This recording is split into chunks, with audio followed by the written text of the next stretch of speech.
Donc, l'objet de l'hypnose ésotérique est d'aller rencontrer votre partie subliminale, votre conscience subliminale, votre âme, et de lui poser un peu les questions, de voir dans quelles conditions énergétiques elle se trouve. Parce qu'une conscience, une âme, dans son espace invisible, elle peut y rester, flotter, se balader, mais ce qu'elle aime, c'est vivre des expériences, s'incarner. S'incarner sous différentes formes, différentes vies, différents aspects, que ce soit homme, femme, animal, montagne. Alors dans mon espace et dans mes connaissances ésotériques, une conscience ne s'incarne pas que d'humain à humain, d'humain tout le temps. Si elle a envie, elle peut se créer planète. On a rencontré des consciences qui étaient planètes, on a rencontré des consciences qui étaient soleil, on a rencontré des consciences qui étaient montagne, on a rencontré des consciences qui étaient insectes. Une conscience, en fait, elle s'expérimente dans ce qu'elle a envie de s'expérimenter.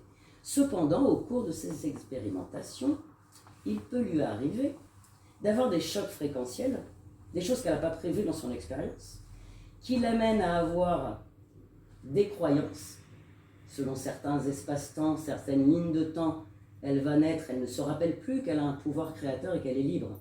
Donc elle va vivre une vie d'humaine, admettons, en 1432, avec des croyances judéo-chrétiennes, puisqu'elle arrive, elle est en Europe, elle arrive dans une famille, elle a une culture et un programme judéo-chrétien, elle a de fortes croyances en les anges, le diable, etc. Vous voyez, elle est programmée par multiples croyances.